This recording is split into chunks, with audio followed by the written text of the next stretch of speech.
Muito boa noite. Aqui nós estamos de volta no nosso Evangelho virtual, que representa para nós uma direção espiritual.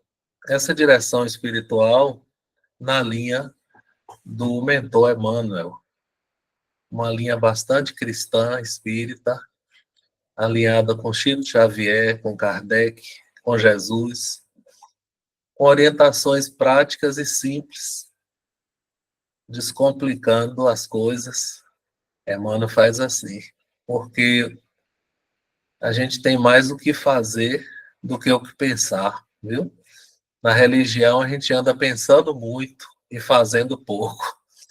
Um amigo falou assim: nós somos igual o Tiranossauro Rex, aquele dinossauro que tem a bocona e o cabeção e as mãozinhas mirradas, né? Então, aquele cabeção de tanto pensar, às vezes o bocão de comer, mas as mãozinhas de fazer o bem estão bem ali, subdesenvolvidas. Pois bem, o evangelho de hoje, vocês estão escutando bem? O áudio está legal? Tá? E o Ted, obrigado. Milena. O evangelho de hoje é uma sequência de onde a gente parou, que foi o pedir e encontrareis, buscar e achareis, bater e abre-se-vos-á. Isso a gente viu. E agora, o próximo versículo diz: porque aquele que pede, recebe. O que busca, encontra. E ao que bate, abre-se-lhe-á. Então, a primeira mensagem que está no livro, eu tenho certeza que todo mundo já abriu a internet, pegou o Evangelho por Emmanuel. Se não pegou a coleção logo toda, pegou o primeiro volume, que é o desse ano, né? O ano 1 do trabalho. E já leu 3 ou 4 vezes essas mensagens da semana, né? Só vou lembrar aqui. Então, essa mensagem fala exatamente do auxílio do alto.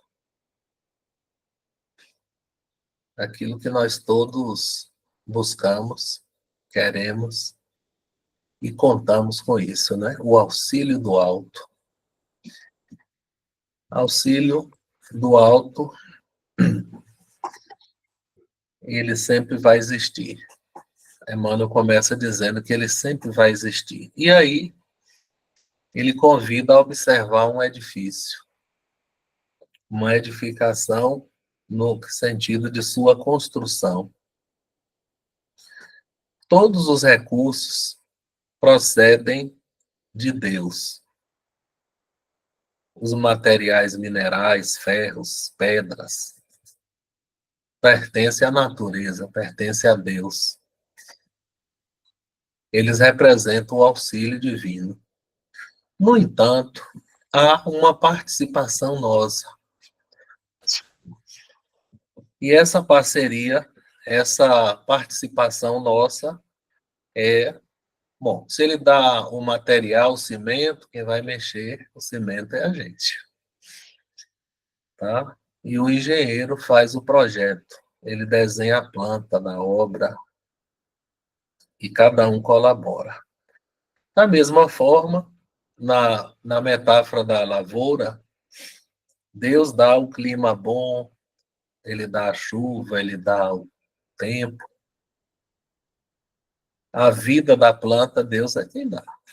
Agora, nós é que precisamos plantar, regar, adubar, proteger de pragas, né?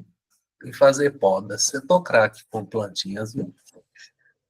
Como um cuidador de plantas, eu estou um bom médico. Então, da mesma forma, Deus protege os lares.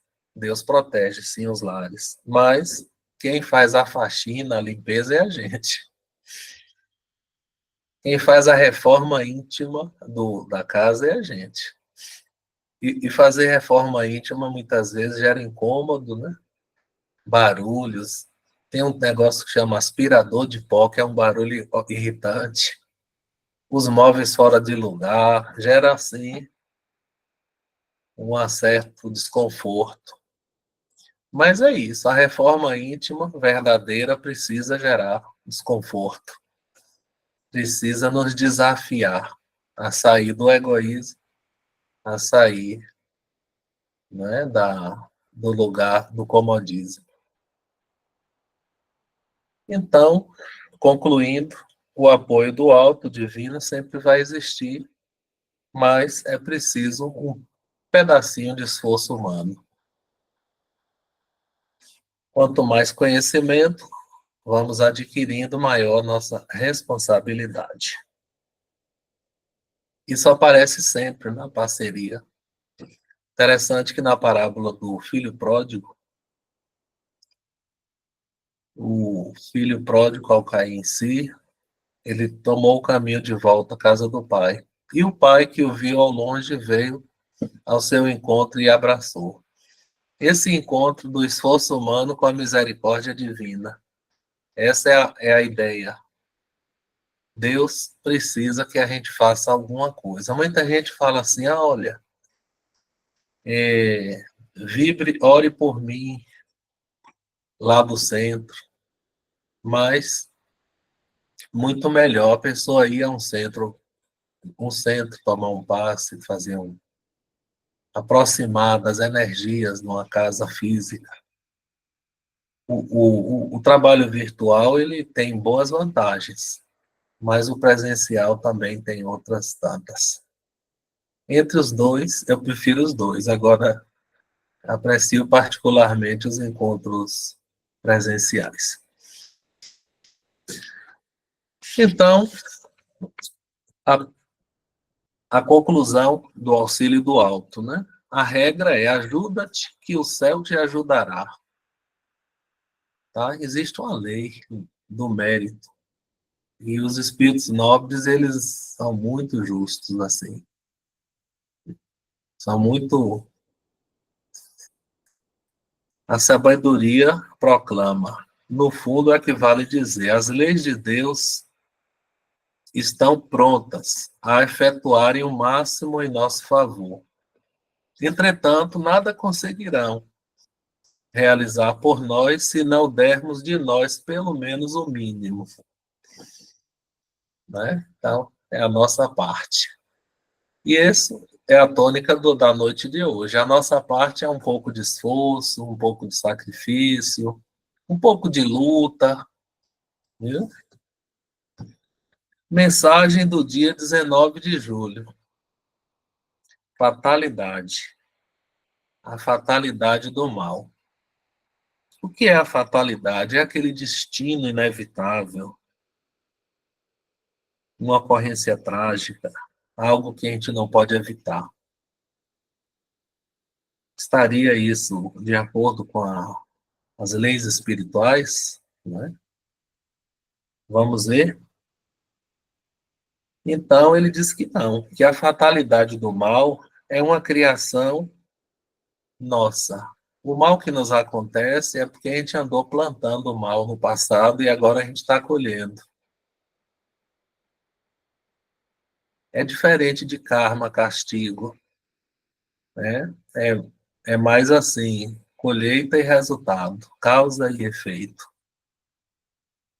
E aí, ele vai continuar a ideia da mensagem anterior. Uma casa entregue ao lixo sistemático vai acumular baratas e outras sujeiras. Um terreno abandonado vai juntar mato e cobras. E aí ele vai dar uma notícia bem realista e triste, que é a nossa cultura. Fala assim, nossa cultura não precisa voltar a vidas passadas para sondar a nossa cultura de desequilíbrio e sofrimento. Olha que triste. Cultura de desequilíbrio. Então, a gente gosta de cultivar, né, problemas. E aí ele faz uma pergunta que está aqui doendo minha cabeça, assim. Como é que nós estamos andando? Hein? Observe a sua peregrinação a cada dia. Foi uma forma assim elegante de Emmanuel perguntar assim, como é que você está andando? Como é que está a sua caminhada? E aí ele próprio responde dando assim umas palmadas, né? Egoísmo e vigilância. A cada passo que marchamos ao sabor do egoísmo e da invigilância, estamos gerando dias difíceis contra nós mesmos. Aqui é a preguiça, acolá é a agressividade verbal, mais adiante o indivíduo que fala sem pensar, sem cuidado.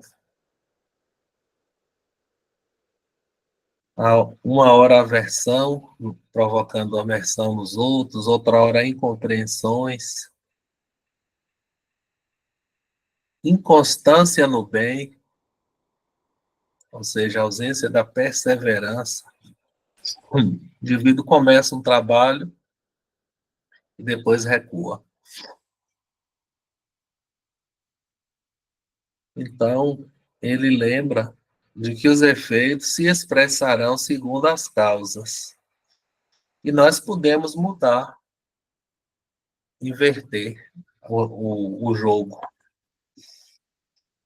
Em nossa luta, desenvolvendo em torno de nós a mais elevada plantação de amor e serviço, devotamento e boa vontade. Parece que tudo cai no amor-caridade, que é uma virtude nota 10 que um dia a gente vai conseguir alcançar. Não é, Ivana? Por enquanto, a gente junta um pouquinho de respeito aqui, uma tolerância ali, uma compreensão acolá, e aí a gente vai caminhando. Nota 5, 6, um dia a gente chega no 10, que é o amor, caridade. Então, buscar e achareis significa acharás o que procuras. Cada um encontra aquilo que busca. É a lei. Em cada instante, estamos recolhendo o que semeamos no passado. Dependendo da sementeira de hoje, a colheita existirá amanhã. E, por isso, a prova e a expiação nessa dureza que a gente vive, né? Ninguém aqui é santo, e todo mundo está longe de ser santo aqui, viu? Na Terra, na crosta. Então, o resultado: moléstias do corpo, distúrbios circulatórios no sangue, mutilações, defeitos, inquietações, fobias, deficiências, tudo isso ele fala que são corrigenda. Aí eu anotei aqui, a doença é a corrigenda do nosso passado, de que hoje nos restauram à frente do futuro. Tá? Então a mensagem diz é que nós é quem criamos as lutas expiatórias e então não há fatalidade do mal, e sim há livre-arbítrio e causa e efeito. Deixa eu espiar aqui o que Alberto escreveu. Alberto, boa noite a todos, tá? A gente abre 15 minutos antes, começa a fazer orações, meditações. Se conseguirmos não sermos mais espíritas do primeiro dia, né? Já é. Espíritas do primeiro dia. É. Tem uma turma que é espírita de segunda vez, né? Foi espírita lá na França, na época de Kardec, depois voltaram espírita de novo, mas perseverar vale a pena. Não precisa estar no mesmo centro espiritual, pode perseverar em centros diferentes. O importante é se ligar à causa, né? Não é uma casa, é a causa do bem. E aqui nós estamos reunidos de volta, amigos queridos, muitos de Salvador, nos encontrando aos domingos para comentar as mensagens de Emmanuel. Próxima mensagem fala da oração, no ato de orar, já que comenta o pedir e obtereis, os pedidos. Um abraço para o nosso amigo Gilson, brasileiro. Estou vendo ele ali ao fundo, né? Atrás de Tereza. Então, tá escutando, porque deu um tchauzinho. Então, qual dentre vós é a pessoa que, pedindo-lhe um pão, o seu filho lhe dará uma pedra? Né? Qual dentre vós é o homem ou a mulher, né, que pedindo-lhe o... Ó, Dara, boa noite, Dara.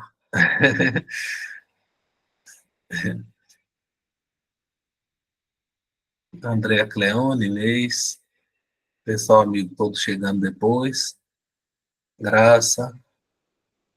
Então ele faz uma comparação aqui do pai terreno com o pai celestial, Gabriela. Né? Um pai terreno não vai dar mesmo uma coisa que pode prejudicar o filho, né? O filho fala, ô paizinho, eu quero uma dinamite. Aí dê. Eu quero brincar com a dinamite, com a bomba. Ele não vai deixar. Ou a direção da família, se for inexperiente, ou se já desperdiçou. Ou umas férias prolongadas, se andou repetindo o ano letivo, atraso nos estudos, e assim por diante. Mas um pai ou a mãe não vai aniquilar a esperança do filho. Tá? Então, a linha do evangelho combate o erro, mas não combate o errado. Né? Dialoga os equívocos, mas não tem ódio da pessoa. Essa é a coisa que a gente precisa separar, né? A ideia da pessoa. Até que o filho amadureça, crie responsabilidade, merecimento para poder pedir o que desejar com mais lucidez. Isso acontece com o Pai da Terra. Aí, e o Pai Celestial, desse modo, né? No ato de orar ao Pai, a gente deve saber que Ele é perfeito na sua infinita misericórdia e sábio naquilo que a gente precisa, né? A prece: não me deste tudo que eu pedia, mas o que me deste é aquilo que eu precisava, de fato. Aí continua agora o versículo 12, que diz assim: portanto, tudo que vós quereis que os homens os façam, fazei-lo também vós, porque esta é a lei e os profetas. Então, fazer ao próximo o que a gente deseja que o próximo nos faça é a regra de ouro, a regra áurea. É um princípio divino que está nos filósofos, na história, nos sábios, às vezes da forma positiva, às vezes na forma negativa. Forma positiva é fazer o outro, a negativa não fazer ao próximo. Mas Emmanuel fala assim: raros se lembram do primeiro passo. O nome da mensagem, que está no livro Palavra de Vida Eterna, é o primeiro passo. E a nossa pergunta simples é: o que é o primeiro passo? Né? a mensagem vai dizer, o primeiro passo, em vez de esperar a ajuda do próximo, procure ajudar um pouco. Em vez de esperar o auxílio, procure auxiliar. Em vez de esperar a desculpa, tome a iniciativa e peça desculpa a você. Em vez de aguardar compreensão, compreenda. Né? Aí a pessoa, nessa hora, fala, eu não posso, ainda não posso. Isso não. Amanhã, talvez. Né? Aí canta uma musiquinha. Amanhã, talvez. Né? Aí Emmanuel pede para a gente olhar o modelo e guia. Jesus. Fez o bem durante sua vida, fez o bem, aliviou as dores, a ignorância, acendeu a esperança, foi traído, torturado e no fim ainda perdoou. Então, ele conclui: a regra de ouro só terá valor em nossa vida se nós a aplicarmos. Como? Se adiantando em fazer o bem. Este é o primeiro passo. Então, o primeiro passo é se adiantar e fazer algum bem. Este é o primeiro passo.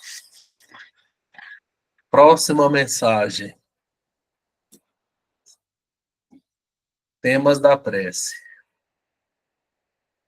Então, o tema da prece está repetindo aqui. Tá? É o pedir e obtereis. Essa mensagem, o resumo dela seria: dar ao próximo o que pedimos a Deus. Eu gosto de ler a mensagem e fazer assim a síntese. A síntese, a ideia central do texto. Dar ao próximo o que pedimos a Deus. Tá? Então, a questão de conciliar-se com o próximo, pedimos saúde, mas precisamos cuidar de evitar as brechas da doença. Né? Então, a pessoa pede paz, mas ela precisa aliviar as preocupações, confiar mais um pouquinho, assim.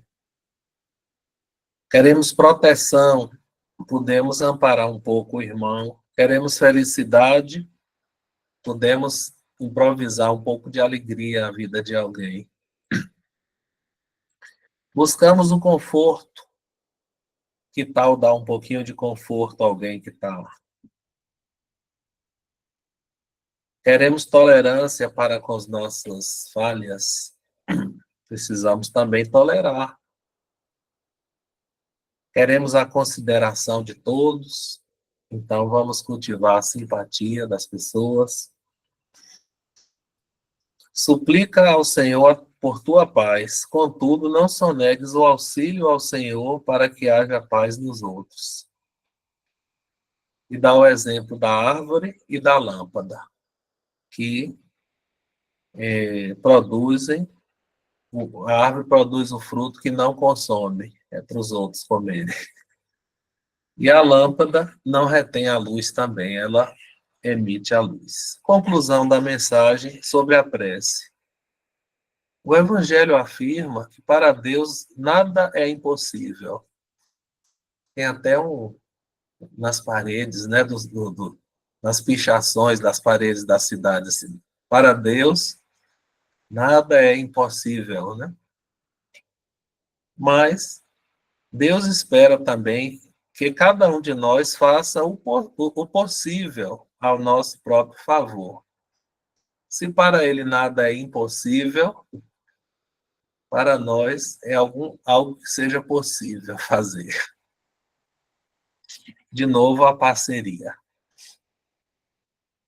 Uma mensagem interessante é a próxima, que se chama a psicologia da caridade. Quando Emmanuel vai lembrar a figura do samaritano. Falou caridade, que aparece lá no capítulo 15 do Evangelho de Kardec. Então, a figura do samaritano é evocada. Eu particularmente gosto dessa mensagem. Então, diz assim: não existe uma figura mais expressiva do que o samaritano para definir a psicologia da caridade. Dois religiosos passaram pelo homem caído na estrada. Eram figuras mais indicadas para o trato da beneficência. Toda espécie de doação material, sopa, atendimento de saúde, cesta básica, tudo isso é beneficência. Caridade sempre é relacionamento humano, tá? É diferente. Então, não precisa de dinheiro para praticar caridade. Então, o, os dois religiosos passaram e seguiram adiante, deixando o homem caído. O samaritano, entretanto, que viajava, né, tinha um agravante assim, estava viajando. Ele parou, né, e tocou-se de compaixão e foi ajudar o homem caído. Ele não parou para pensar muito, né? Lembrando a tríade de Piaget e de Kardec, né? O pensar, o sentir e o fazer. Ele não parou para pensar muito de onde esse homem era. Era um homem caído, desconhecido. Sentiu compaixão, mas não ficou preso à pena, ao sentimento. Muitas vezes a gente se compadece, mas não faz nada. Ele se compadeceu e fez tudo, né? Ele parou a sua viagem e fez os curativos, levou o homem à hospedaria e cuidou. E depois, mano, também assim, não fez nenhuma exigência, né? Se uma vez alguém falou assim, olha, como pagamento, então você vai lá na sua cidade procurar um centro espírita e frequentar 2 meses, né? Eu não sei se isso foi bom ou ruim. Também não sei se a pessoa obedeceu à recomendação, né? Porque a intenção era proselitista, assim, vai que ele goste, né, e se dê bem, e isso mude a vida dele para... Mas não deixa de ser não deixa de ser. O samaritano não fez isso. O melhor é não fazer. E aí, Emmanuel conclui que ele deu de si o que podia, sem nada pedir em troca, sem nada perguntar. Então, conclui, sempre que estivermos estudando e aprendendo acerca da misericórdia e da caridade, vamos relembrar a figura do samaritano. E a parábola termina com um desafio inesquecível. Diz assim: vai tu e faz o mesmo. Motivo para insônia, não é, Iva? Então vai tu e faz o mesmo que o samaritano. Que desafio. E agora vem outra coisa aqui, que é um tema tão importante, viu? Olha, é o compromisso de reclamar menos. O tema das lamentações. Né? Então, essa mensagem está no livro Segue-me. E entre os grupos saudáveis que estão avançando, há esse contrato interno, assim, olha, vamos combinar da gente reclamar menos, porque assim o indivíduo poderá até habitar uma colônia espiritual, assim, de nosso lar para cima, né? Porque André Luiz chegou em nosso lar, ele começou a reclamar, o governador chamou assim e deu uma advertência tão bem dada que ele escreveu o capítulo 2, parece, de Nosso Lar, que diz assim: o precioso aviso. É o 2, Ivan? O precioso aviso de nosso lar. Se não for o 2, é o 3, mas está lá. E aí, realmente, o hábito da reclamação é visto como um vício espiritual, psicológico, né? E uma doença psiquiátrica que se aproxima disso é a distimia, que é o pessimismo crônico, a lamentação, a reclamação, né? Aquela hienazinha de Lip Como é o e nome? Hart, Como é o nome? Como é o nome? Distimia? distimia. Distimia? Distimia, depressão crônica e continuada, chama distimia. Mau humor crônico. A pessoa nunca está de bem com a vida, nunca, em nenhuma hipótese, essa pessoa vai dizer que está bem, que está feliz. Sempre, né? A hiena hard, né? Lembra pesado, né, em inglês.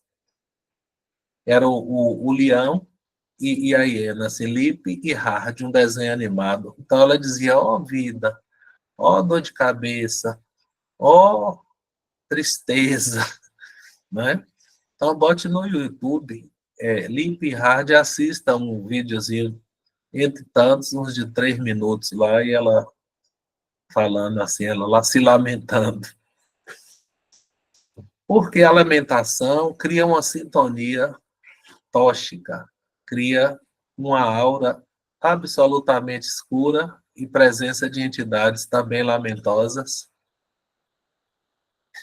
e cria um fluido repulsivo quando o indivíduo tende a afastar, não suporta, não é? Quando vê no supermercado assim na fila, já dá um jeito de mudar a fila para não encontrar, né? Ou quer desligar o telefone logo porque não aguenta, né? Está recebendo um balde de não é de fato agradável, embora a escuta é uma forma de caridade, né? Mas vamos ver o que Emmanuel diz aqui. Ele fala da cultura do ódio. Como seria melhor viver na Terra se todos cumpríssemos fielmente o compromisso de reclamar menos? E aí ele cita as consequências da reclamação. Tá? Atritos pequenos viram atitudes extremas, inimizades. O indivíduo quer que as coisas saiam do seu jeito, quando que o outro faz de outro jeito, do jeito dele ou dela. E cria, com isso, pessimismo, reclamações, mau humor, que vai estourar no desequilíbrio dos grupos. Família, trabalho, casa religiosa. Né? Então, censuras, intrigas, e termina com a fórmula, o antídoto. Né? A fórmula ele diz assim: dediquemos a solução as nossas melhores forças, buscando esquecer de si mesmo. E quando o indivíduo está perturbando um grupo, é que ele está se sentindo importante. Está com um problema de DNA, viu? Demasiada necessidade de aparecer. O problema do DNA. Então, Emmanuel fala assim: olha, esqueça um pouquinho de você mesmo, não dê importância, né, para o que acontece de diferente. E convencidos de que a segurança e o êxito de qualquer receita de progresso e elevação solicita a fidelidade ao programa em favor de todos nós, que é reclamar menos e servir mais. Reclamar menos e servir mais, conclui. Faz parte do SOT. Reclamar menos não deixa de ser silenciar. E servir mais é o trabalho, né? É o trabalho. E, caminhando para a nossa conclusão, Você dá uma espiadinha aqui no chat, se alguém já escreveu mais algo.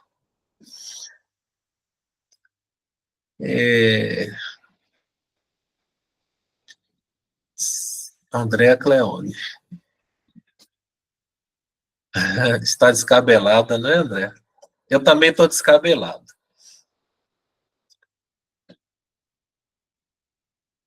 A gente não para de fazer confusão, né? Pirraça pai, pirraça mãe, pirraça filha. Nossa vocação para intriga é uma coisa séria, viu? Estudamos a parábola hoje no Francisco Samaritano, no Francisco de Assis, o centro. Bom dia, ó noite. Vai dar tudo errado, né? É a hiena, Eduardo de Sá. Boa noite, Eduardo. Bem-vindo, viu? Ótimo, bem-vindo. Então, a lei do auxílio, já vimos ela como lei da cooperação, lei do auxílio mútuo, né? É a lei da cooperação, eu gosto desse nome. É o impositivo do auxílio, que inclusive é a lei que funciona na natureza, Ângela. A árvore depende do solo, a fonte do leito do rio que corre, os edifícios pedem materiais, o doente precisa do socorro, os amigos espirituais querem ajudar a gente e ajudam mesmo, mas precisam de algum auxílio da nossa parte, de novo, né? Nossa participação. E eles nos dão paz, mas a gente precisa manter a harmonia. No livro Missionários da Luz, os médiuns saem do centro tão felizes, da mediúnica, saem tão elevados, otimistas. Quando chega na esquina, lá fora, os obsessores aproximam, já começa a mudar a atitude mental, já começa, né, a reclamação, já começa a reclamar mais.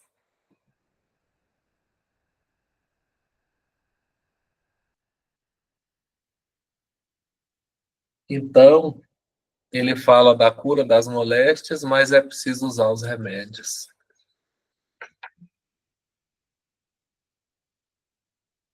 Então, dai e dar-se-vos-á, advertiu Jesus.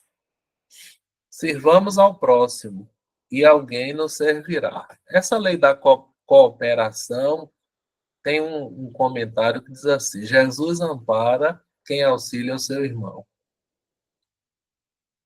Tá? Então, a pessoa que se dedica a auxiliar terceiros, ela vai receber o amparo de outros. Porque existem superiores e inferiores, uma hierarquia. E nós sempre precisamos olhar para baixo e ajudar quem precisa, porque aí quem está em cima vai ajudar a gente também. Tá? Essa é a lei da cooperação. Mas dizer que é fácil, nem sempre. Depende do ponto de vista. É fácil, é difícil. E aí ele fala da porta estreita. Entrai pela porta estreita, porque larga é a porta, espaçoso é o caminho que conduz à perdição. E muitos são os que entram por ela, por essa porta. A porta estreita é a porta das dificuldades, dos esforços e a luta do dia a dia. O título da mensagem: Na Forja da Vida. A forja, né? Fogo, na forja da vida, na luta, no esforço. É muito assim. Todos nós aqui trazemos conosco a flama do ideal superior, aspirações espirituais, mas diante da realidade, da dureza da prova e expiação, nós costumamos dizer: ai, é tão difícil, né? São tantas incompreensões, entraves, dissabores.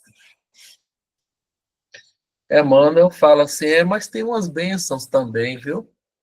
Um pão que você come, um simples pão, é resumo de muitas obrigações, desde o cultivo do trigo transporte, o padeiro, a roupa que você usa, quem fabricou o fio e a moda, né? O estilista.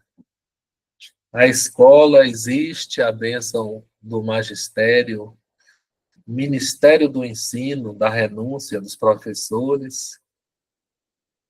Um livro que lemos, O Sacrifício e a Vigília de Aqueles que Escreveram o Livro. Um remédio é produto de atividades conjugadas.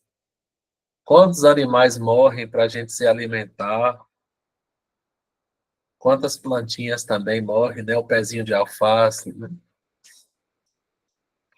E ele fala assim, os objetos que nos atendem submetem a adaptações e readaptações para nos servir melhor. Portanto, na forja da vida, nada existe sem trabalho e sem sacrifício. Aí, Emmanuel, que não costuma alisar, ele fala assim, ó, se você quer, né, o topo do monte, se você quer, na sombra do vale, exaltar a montanha, as alturas, será preciso usar a cabeça, sentir com a própria alma e mover os pés e agir com as tuas próprias mãos. Tá? Então, será preciso fazer a nossa parte. A mensagem de hoje, e a última, 27 de julho, ele fala assim, a muralha do tempo. Então, diante das portas da vida, qual você escolhe? Aí ele começa dizendo que toda porta é uma passagem. A porta de um carro, a porta de uma casa, a porta de uma muralha. E qual a porta que Jesus se refere? Então, ele propõe que é a porta do tempo, a porta da muralha do tempo, que é o título da mensagem. Onde a porta estreita revela o acerto espiritual que nos permite marchar aproveitando nossas horas.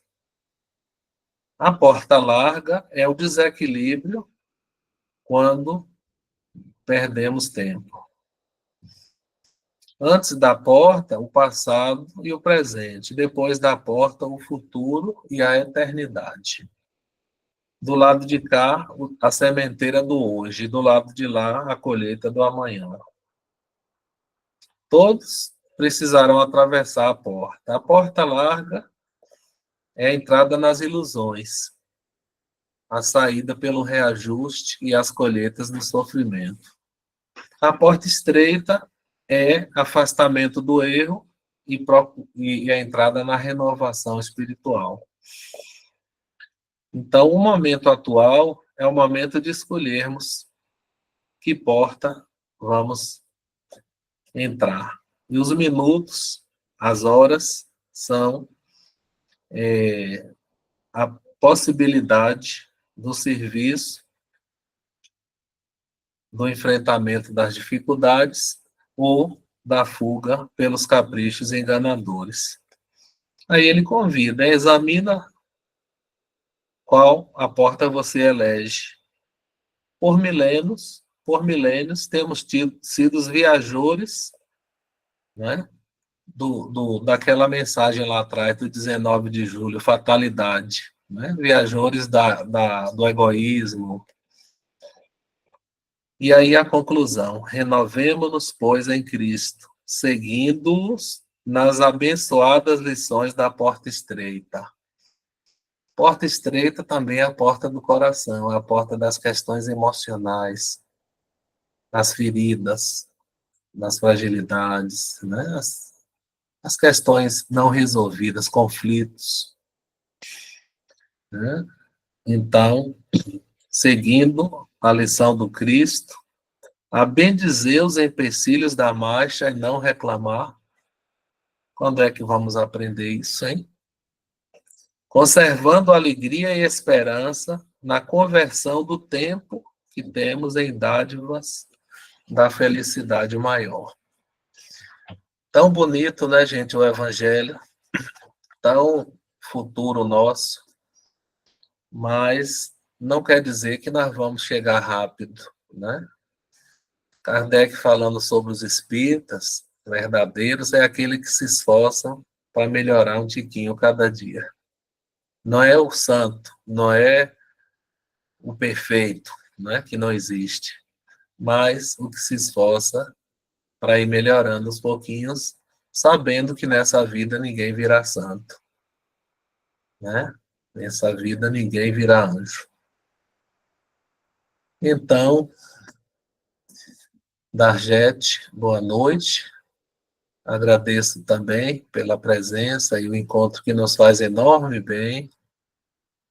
Diza, quando alguém deseja ajudar o outro, esclarecendo, fazendo algo, e o outro diz que não deve interferir no que cabe ao outro.